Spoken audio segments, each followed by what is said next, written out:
Here he comes. The one, the only, the man with the smoothest head in the room, Mr. Chad Fisher. Mr. Chad Fisher.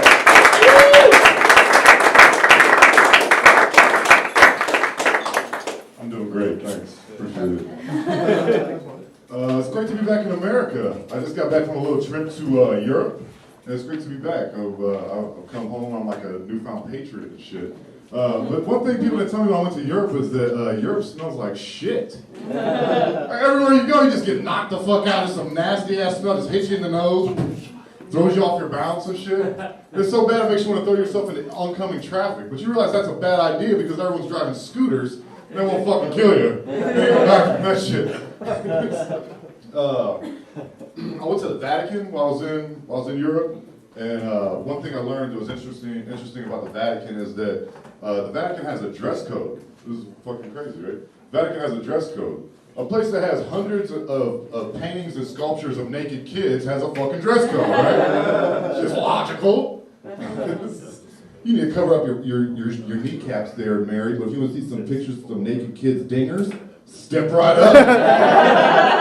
You got plenty of that shit. Cover up the nipples, though. We don't have to see that shit. I noticed they let all the naked kids walk right through, though. That was crazy. I was like, what the fuck is going on here? I was in Amsterdam as well. And anytime I was in like a new city, I would always ask the locals, like, what should I do as a tourist here, you know? And, like London, they're like, oh, you gotta see Big Ben. It's just magnificent. You go to Abbey Road and everything. And then I was in Rome, and they're like, oh, you gotta see the Vatican and the Sistine Chapel. It's just so magnificent. It's beautiful. When I was in Amsterdam, I'm like, what should I do? I'm a tourist. They're like, oh, you gotta fuck a hooker. You got to. Fuck a hooker. Get yourself some mushrooms, maybe fall in one of the canals, A little way. It's gonna be a fantastic time. I like Amsterdam. I'm like, well, when in Rome, fuck it, I guess I will screw it up. Like, this is Amsterdam.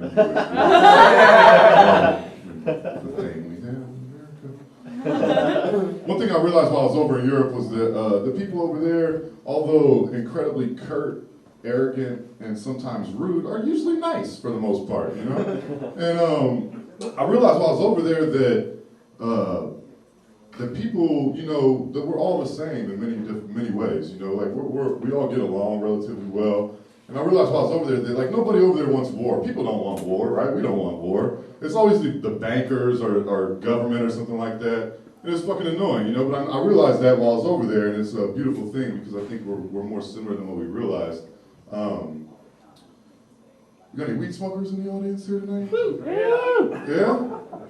People ain't clapping too hard to do it. They're like, yeah, fucking. Big time. Every day, all day. Smoked like 4 bowls before I came. Not going any higher than this.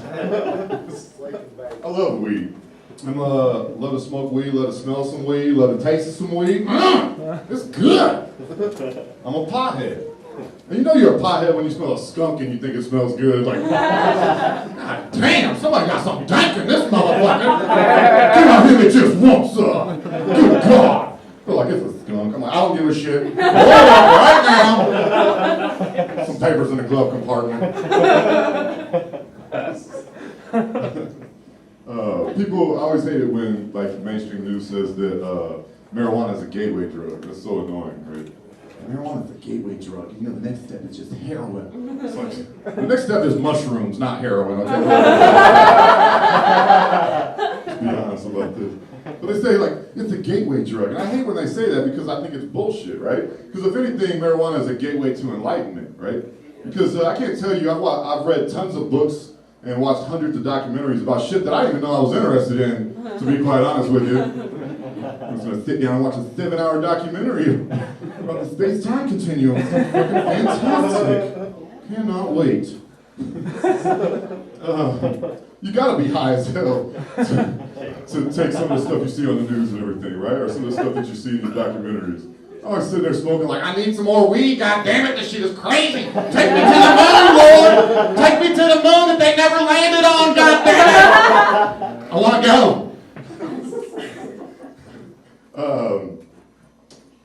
And so, with the mainstream news, you know, they're always behind all these wars and everything. Like, they're always trumping up another war, and I think it's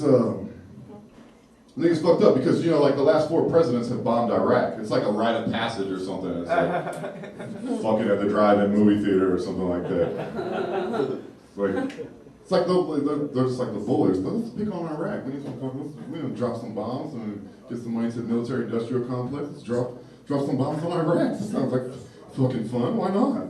You know. And then you see the mainstream news, and they're always like, you know, you hear these stories all the time, like, you know, they come on like an Islamic extremist strapped a bomb to himself and blew up 4 people at a shopping mall today. And it's funny how they throw around that word extremist like so liberally. You know what I mean? But like when the United States goes and drops a bomb on a village of fucking kids, that's not extreme at all, you know what I mean? That's perfectly fucking normal. They start another war with Libya or an unjust war with Iraq, Iran, whomever they choose this week. That's not extreme, that's just fucking politics. You know? It's absurd, it's bullshit. Like, we're smarter than this, obviously. And they always say, you know, whenever the president drops a bomb or someone wants to start another war, he said, you know, we want to bring democracy to this country. We're gonna bring democracy to them. I got a great idea. Let's start with bringing democracy to fucking America. How's that sound? Then we'll work on everybody else. Getting a little ahead of ourselves here, Mr. Obama. I've been to Flint, Michigan. That looks like a fucking shithole. Okay? Let's start here in our own backyard, then we'll work on the next one. They always say, another thing you always say is our national debt. They're like, our national debt's just getting out of control. It's out of control right now, people. I mean, what are we gonna do? It's like, our national debt? That is not my national debt. I don't remember buying fucking $170 million tank that isn't being used. It had nothing to do with me, motherfucker. Check your shit real good, because I was sitting at home smoking weed, eating Cheetos.